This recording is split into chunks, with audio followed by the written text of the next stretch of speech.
जय हिंद दोस्तों। आप लोगों के बीच जो है पुनः हम परसेंटेज चैप्टर से रिलेटेड प्रश्न लेकर के आ चुके हैं। देखिए रहे हैं जो ढेर सारा परीक्षा का डेट अनाउंस होती जा रही है। यूपीएससी का डेट भी अनाउंस हो गई है, एनटीपीसी का भी डेट क्लियर हो गया परीक्षा का, और ग्रुप डी का भी फॉर्म भरा रहा है जिसका लास्ट चरण है। अब समय नज़दीक आगे है। जो भर लिए हैं वो तो ठीक है, यदि कोई ऐसा हो जो अभी तक नहीं भरे हैं तो कोशिश कीजिए वो सबको भर ले। उसी कड़ी में हम आप लोग के लिए परसेंटेज चैप्टर से रिलेटेड ढेर सारा प्रश्न लेकर के आ रहे हैं, जिससे परीक्षा में आपको परसेंटेज से रिलेटेड यदि कोई भी प्रश्न पूछे तो आपको वो न छूटे, जिसके कारण हम लोग अधिक से अधिक परसेंटेज का इम्पोर्टेंट क्वेश्चन लेकर के आते हैं। इसी कड़ी में हम चलते हैं। यूपीएससी की भर्ती है, इसलिए हम लोग भी जम करके मेहनत कर रहे हैं, तो आप लोग भी कोशिश कीजिए, यानी आप लोग भी उसको जम करके मेहनत कीजिए। और जहाँ दिक्कत लगे कमेंट बॉक्स में कमेंट करके या ऑफलाइन क्लास में डिस्कस करके क्लियर कर सकते हैं।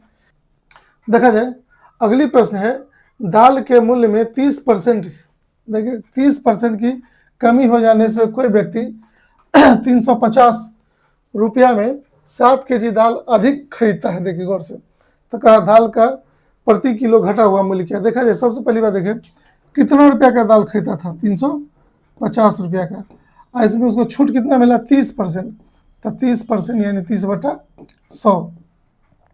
अब बात को समझिए, 350 रुपये लेकर के कोई व्यक्ति मार्केट जाता था और पहले जितना दाल उसको मिलता था, अब यदि लेके जाएगा तो 30% कम मूल्य हो गया है, तो या तो दुकानदार उसको इतना रुपया वापस कर देगा और जितना वस्तु वो पहले लेता था उतना ही वस्तु उसको दे देगा।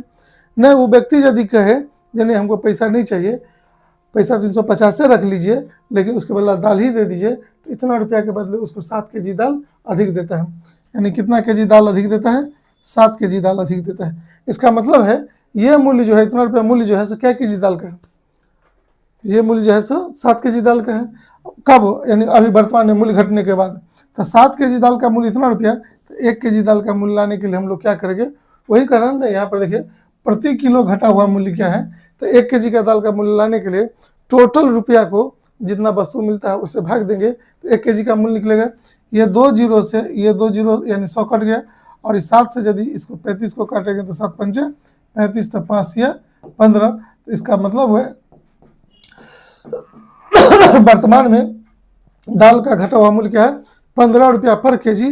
तो देखेंगे किस ऑप्शन में 15 रुपया पर केजी है, तो ऑप्शन नंबर बी में दिखता है 15 रुपया पर केजी, तो इसका आंसर 15 रुपया पर केजी हो जाएगा। चलो नेक्स्ट प्रश्न पर चलते हैं। देखिए करा, इस वर्ष 5 किलो काजू 1000 रुपया में प्राप्त हुआ। बहुत बढ़िया क्वेश्चन। एक चीज है, 5 केजी काजू यदि 1000 में प्राप्त हुआ है, तो 1 केजी काजू का मूल्य क्या है, सब जानते हैं। तो 1000 को यदि 5 केजी से भाग देंगे तो 1 केजी काजू का मूल्य कितना होता है इस वर्ष, 200 रुपया। 1 केजी काजू का मूल्य कितना, 200 रुपया। कहा यदि इस वर्ष काजू के मूल्य में 8% की गिरावट आ गई है, तो गत वर्ष, अब एक चीज है, इस वर्ष ना मूल्य घट गया है, गत वर्ष उसका मूल्य क्या था, 1 मान लेते हैं।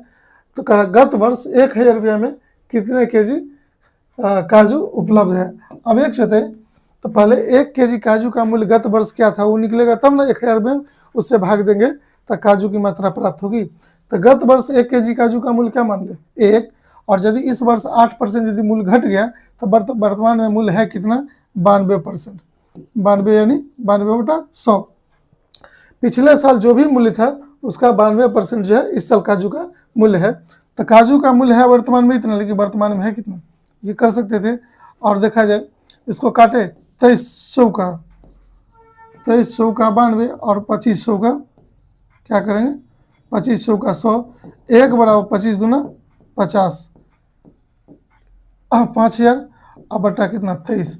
अब एक चीज बताइए, तो इसका मतलब क्या हुआ, जो पिछला साल 1 केजी काजू का मूल्य कितना था, इतना बटा इतना, लेकिन हमको कह रहा है 1000 रुपया में, क्या कह रहा है 1000 रुपया में पिछले साल काजू कितना मिलता था।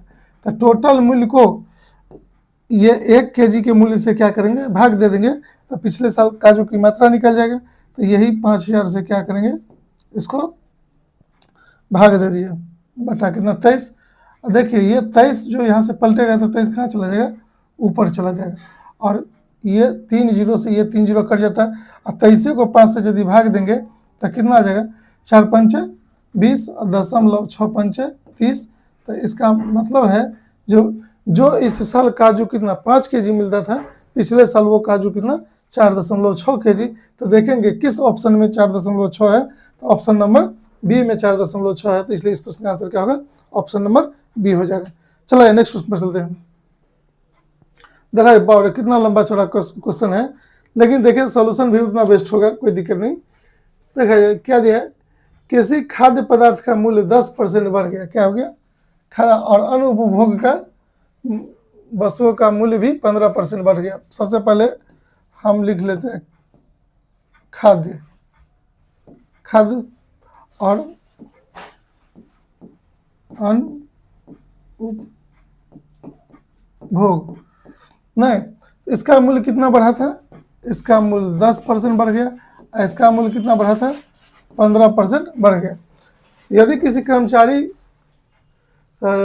का खाद्य पदार्थ और अनुपभोग पर वस्तुओं की खर्च का अनुपात कितना है, देखिए 2:3, इसके खर्च का अनुपात कितना है 2:5 है, तथा उसका वर्तमान वेतन 3500 रुपया है। कितना है, वर्तमान वेतन 3500 रुपया है।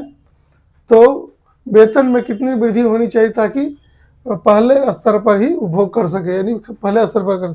अब एक चीज देखिए, पहले एक चीज है, व्यक्ति जितना कमाएगा उतना ही खर्च करेगा, इसलिए उसका इनकम 3500 है, लेकिन खाद्य पदार्थ और अनुपभोग पर कुल मिलाकर के खर्च कितना के 5 2 7, तो खर्च करता है कितना 7, लेकिन खर्च कितना करता है 3500। तो एक बराबर क्या आता है, देखिए 500, 1 बराबर 500, तो 2 बराबर कितना 1000 और 5 बराबर कितना 2500। अब एक चीज गौर से देखिए, पहले जो है सो खाद्य पदार्थ पर खर्च होता था कितना 1000, अनुपभोग पर खर्च होता था कितना 2500। अब इसका 10% मूल्य बढ़ गया, ताकि कितना बढ़ गया, तो 10%, ये 2 जीरो से ये 2 जीरो कट गया, तो कितना 100 रुपया। खाद्य पदार्थ पर कितना बढ़ गया 100 रुपया, और इसका 15% मूल्य बढ़ गया, तो 15/100, और इसका भी 2 जीरो काट दीजिए, 25 15 कितना 375। अब एक चीज है, तो ये दोनों को जोड़ दीजिए, क्या करेंगे, ये दोनों को जोड़ करके कितना आ गया 475। यानी अब उसका वेतन यदि 475 रुपया बढ़ा दिया जाए, नहीं देखिए मूल्य बढ़ा कितना, खाद्य पदार्थ पर 100 रुपया बढ़ गया, अनुपभोग पर 375 रुपया बढ़ गया, तो दोनों मिला दिए तो कितना टोटल 475 रुपया। मूल्य यदि 475 रुपया बढ़ गया, तो उसका इनकम को भी 475 रुपया बढ़ा देंगे, तब वो क्या करेगा, पहले स्तर पर वस्तु को उपभोग कर सकता है। तो वही पूछ रहा है जो कितना उसके वेतन को बढ़ा दिया जाए, तो देखेंगे ऑप्शन नंबर सी में दिया है 475 की वृद्धि किया जाए, तो इसलिए इस प्रश्न का आंसर क्या होगा, ऑप्शन नंबर सी हो जाएगा। चला जाए नेक्स्ट प्रश्न पर चलते हैं। देखिए किसी त्रिभुज की भुजाओं को मापते समय आधार को 40% अधिक मापने की भूल हो जाती है, जबकि ऊंचाई को 40% कम मापने की भूल हो जाती है, तो त्रिभुज के क्षेत्रफल में कितने % की वृद्धि या कमी होगी। देखिए इस टाइप का यदि प्रश्न आए, आपको त्रिभुज पर कहे, वृत्त पर कहे, चतुर्भुज पर कहे, बस में वो आयत हो या वर्ग हो, कोई दिक्कत नहीं, एक भुजा को बढ़ाए दूसरे को घटाए, दूसरे को बढ़ाए एक पहला को घटाए, या दोनों को बढ़ा दे या दोनों को घटा दे, तो टोटल क्षेत्रफल पर क्या असर पड़ेगा, वो चीज़ कैसे निकालेंगे आप लोग देखिए। पहला जो है 40% का वृद्धि किया गया, तो क्या करेंगे प्लस 40%, फिर 40% ऊंचाई को कमी कर दिया गया तो माइनस 40%, अब प्लस माइनस माइनस 40 गुणे 40 बटा क्या करेंगे 100, ये 2 जीरो से ये 2 जीरो आई प्लस माइनस कट जाता कि नहीं कट जाता। ओवरऑल देखिए 4 चौका 16, लेकिन इसके पहले माइनस लगा है, माइनस 16%। माइनस किसको दर्शाता है, आप लोग को बोले थे जो कमी को दर्शाता है, इसलिए उसके क्षेत्रफल में जो है क्या हो जाएगा 16% की कमी हो जाएगी। तो देखिए किस ऑप्शन में दिया है 16% की कमी, तो देखेंगे ऑप्शन नंबर बी में दिख रहा है 16% की कमी है, तो इसलिए इस प्रश्न का आंसर क्या होगा, ऑप्शन नंबर बी हो जाएगा। आशा करते हैं जो समझ गए होंगे। चलिए नेक्स्ट प्रश्न पर चलते हैं। क्या देख अभियंत्रण में प्रशिक्षण, अभियंत्रण इंजीनियरिंग आप लोग इंग्लिश में करते होंगे, में प्रशिक्षण पाने वाले विद्यार्थियों को पास होने के लिए कम से कम 50% अंक प्राप्त करना आवश्यक है। यदि किसी विद्यार्थी ने 163 अंक प्राप्त होता है और 37 अंकों से असफल हो जाता है, असफल देखिए फेल हो जाता है, तो परीक्षा का पूर्णांक कितना लीजिए, परीक्षा का पूर्णांक क्या मान लीजिए 1। एक चीज बताइए गौर से देखिए, विद्यार्थियों को पास करने के लिए चाहिए 50%, टोटल नंबर का कितना चाहिए 50%, तो 50/100, लेकिन उसने लाया 163, फेल कर गया कितना 37 नंबर से। आखिर पास करने के लिए नंबर कितना चाहिए, तो 163 और 37 को यदि जोड़ देंगे तो 200। देखिए तो पास करने के लिए टोटल नंबर चाहिए कितना 200, लेकिन पास करने के लिए टोटल नंबर का कितना चाहिए 50%। अब एक चाहिए तो 50 100 का 200, और इससे यदि इसको करेंगे गुना कर देंगे 100 से, तो वो परीक्षा का पूर्णांक कितना था 400। तो देखेंगे किस ऑप्शन में 400 है, तो ऑप्शन नंबर बी में आप लोग को दिख रहा होगा 400 है, इसलिए इस परीक्षा का टोटल पूर्णांक क्या था 400। बस कुछ नहीं करना, पासिंग मार्क बराबर पासिंग मार्क करके टोटल पूर्णांक निकाल देंगे। चलो नेक्स्ट प्रश्न पर चलते हैं। देखा जाए अगली प्रश्न भी बहुत खतरनाक है। दिया किसी कंपनी ने एक MBA छात्र को इस शर्त पर नौकरी दी कि उसे 2700 रुपया वेतन के रूप में दिया जाएगा तथा उसके द्वारा कुल किए गए बिक्री पर 6 से 1/4% कमीशन के रूप में दिया जाएगा। इस शर्त पर उसे कितना महीना में 18,300, देखिए उसको महीना में कितना 18,325 रुपया प्राप्त हुए, तो उसके द्वारा कितनी राशि की बिक्री की गई। एक बताइए, गौर से देखिए कंडीशन क्या था, उसको वेतन कितना मिलेगा। यहाँ पर देखिए 2700 रुपये, कहाँ है वेतन मिलेगा कितना 2700 रुपया, लेकिन उसको वेतन मिला कितना 18,325 रुपया। कंडीशन था जो जितना बिक्री करेगा उस पर कमीशन मिलेगा, तो वही 2700 में कमीशन जुट करके कितना हो गया 18,325 रुपया। तो एक्चुअल में कमीशन के रूप में उसको कितना प्राप्त हुआ वही घटा के निकाल लेते हैं। इसमें से इसको घटा दीजिए, 5 2 और 13, 13 में से 7 गया तो 7 6 13 17, यानी देखा जाए कमीशन के रूप में उसको कितना 15,625। लेकिन कंडीशन क्या, टोटल जो बिक्री करेगा उस बिक्री पर उसको 6 से 1/4, इसको यदि तोड़ेंगे 6 से ही 1/4 को यदि तोड़ेंगे तो 25/4%, यानी टोटल बिक्री का 25/4% कमीशन मिलेगा। तो इसलिए इसका हम लोग क्या करेंगे 25/4% हटेगा तो बटा 100, तो कमीशन के रूप में मिलेगा इतना, लेकिन कमीशन के रूप में मिलेगा कितना ये कर सकते हैं।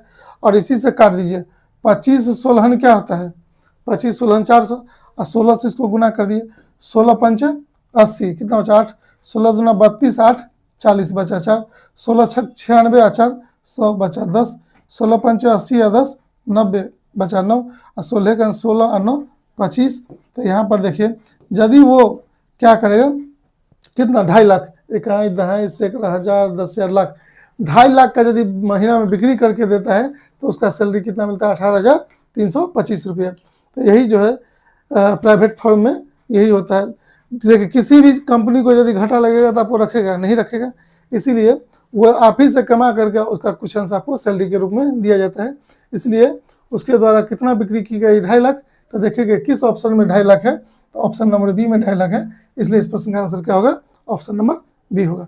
चलो नेक्स्ट प्रश्न पर चलते हैं। देखा जाए बहुत ही अच्छा क्वेश्चन अक्सर परीक्षा में पूछा जाता है।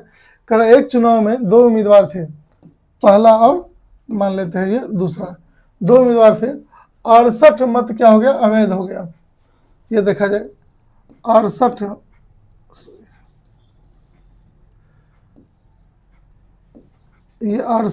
मत जो है सो क्या हो गया अवैध,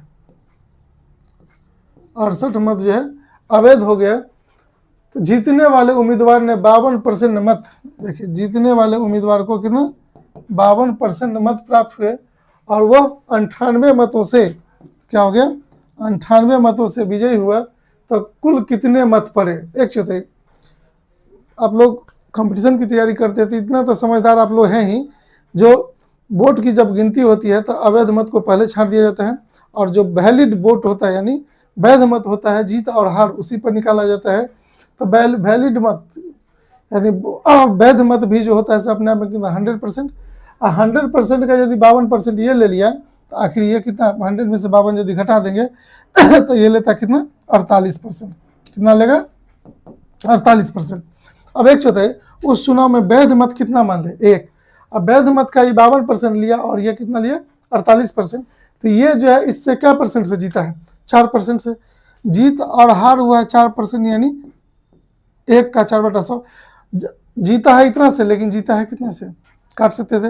अब 25 चौका 100, 25 से गुना कर तो 25 8 200 बचा 20, अब 25 नवा कितना 225 में 20 यदि जोड़ेंगे तो 245, आखिर 245।